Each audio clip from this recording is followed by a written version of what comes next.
All right, so here are a bunch of different goofy walks.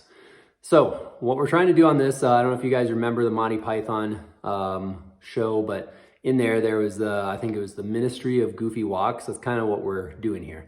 So all these different kind of movement patterns are really unique, but that helps to actually internally and externally rotate your hip. It helps with adduction and abduction, as well as flexion and extension. So they kind of look really, goofy as you do them, but they're just kind of warm-up exercises to try and make sure that a lot of your hip and lower body muscles are working effectively. So they're really good warm-ups. A lot of times I have some runners do these exercises, as well as people that are on the trails doing hiking, snowshoeing, cross-country skiing. A lot of times their hip muscles shut down. They start feeling pain, like whether it's in their back or their feet or their knees. So some of that can be just due to not activating the right muscles or overstressing a certain group of muscles. So if your quads get over fatigued from doing a lot of hill climbs or something like that, you might just need to activate some of the glutes or hamstrings or some of these other muscle groups.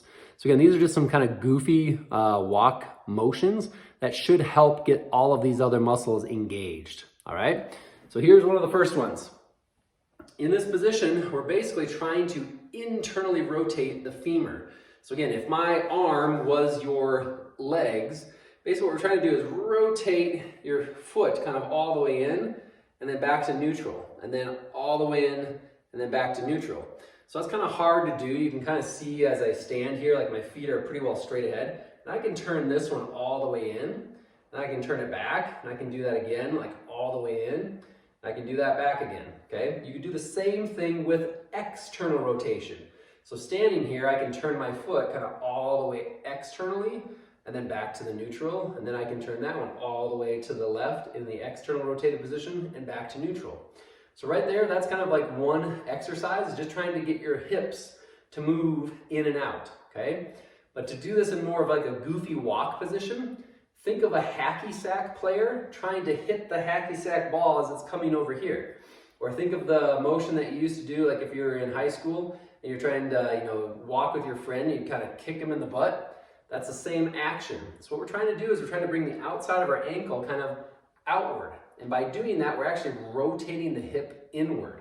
So the way to kind of walk and do this is I kind of walk just as if I had a friend on this side in high school. I'm trying to kick him in the butt, and I'm trying to kick my other friend in the butt. So as you're walking, you're just trying to kind of do this little knee bend, and then as you bend your knee, you're rotating your hip outward like this, or your heel is outward, which is actually internal rotation of the hip. So again, typically what I do is I start off at one end of the room. I'm just trying to kind of do this goofy walk, as I'm doing this motion, trying to get my hips to internally rotate, okay? And once I get to one end of the room, just turn around and do the same thing back. Okay, so that's just more of the internal rotation. Again, it's the butt kicker to your friend motion. The next one we're going to do is actually more like a soccer juggle, okay? So you may have seen some really good soccer players where they can kind of like tap the ball up in the air here, and then they can juggle and tap it this way. Same thing with your legs, okay? So what this is doing is that as I bring my knee up, and then as I rotate my hip this way, I'm actually externally rotating my femur in the hip socket. So again, this one's just like doing a soccer juggle, but I do it when I'm walking. So I just kind of try to swing this up, swing that up, okay? So just as you're walking, you're just trying to do like that little soccer juggle or that little hacky sack juggle. You can walk backward and do the same thing. You can turn around, but either way, you're just trying to do this kind of weird walk, but trying to swing those hips kind of up and in. What that does, again, it gets those externally rotating muscles to start activating in your hips, okay? The next one I have is one that I call the rooster walk. So just like a rooster kind of kicking the dirt behind him, that's exactly what you're trying to do on this one, okay? So I'm gonna walk away for a second. You may not be able to hear me, but as I'm doing this, what I'm trying to do is pull my heel up towards my butt while kind of scraping my foot on the ground. So again, I'm gonna walk away and do this. I'm just trying to kick my heels up toward my butt, and then I can turn around and do the same thing. Just trying to kind of sweep and kind of scratch the dirt up behind me. I'm kind of leaning forward just a little bit. I'll give you more of a side view, but as I'm doing that, I'm just trying to kick my heels up to my butt. And as I do that, I'm trying to work those hamstring muscles just a little bit, okay? A couple of other goofy walks that you can do is just walking backward. So as I walk backward, I'm just trying to kind of kick my heels up behind me and just take backward steps, okay? So just walking backwards is another good exercise just to get that weight transfer into your feet. Another good one is just a side walk, okay? A lot of times we focus on just moving front to back, but moving lateral is really important to get some of these side muscles to go, okay? So here, just like a basketball player playing defense, you're trying to bend your knees, stick your butt out, and I'm just moving my feet lateral like this, okay? And I can move my feet back like this, okay? If you can remember any of your basketball coaches telling you up here, that's too easy, right? I said sit low. So the lower you sit, the more you get down that crouch position, more leg muscles that you're using, okay? So you're just trying to open up those hips. Again, I'll give you a side view of that same exercise. I'm down here in that squat position. I'm just trying to move sideways and then back again, okay? As I do that, I try to keep my toes straight ahead, okay? Because we're just trying to work these lateral muscles and these inner thigh muscles a little bit, all right? So the next one we're gonna do is a grapevine step. So this one you may have done if you've done any big agility sports like soccer or football.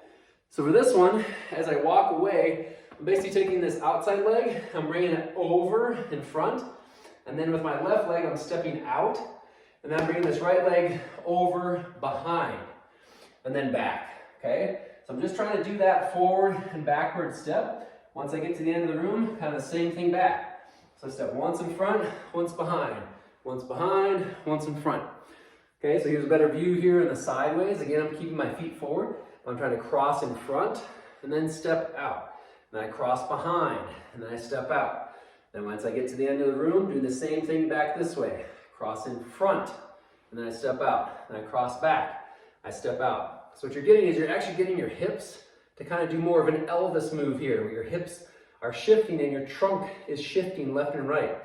But if you can get kind of quick in this, where you start doing this fast kind of footwork, it really helps to open up some of those hip and leg muscles.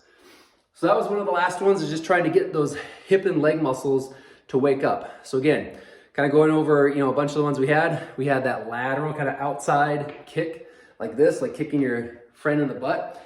We had the inside kick coming up like this.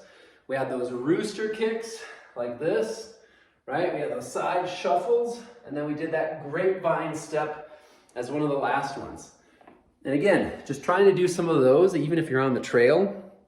I know it looks a little goofy, but it can really help wake up those muscles so you have better function and so you don't feel some of the pain on the knees, ankles, or hip joints.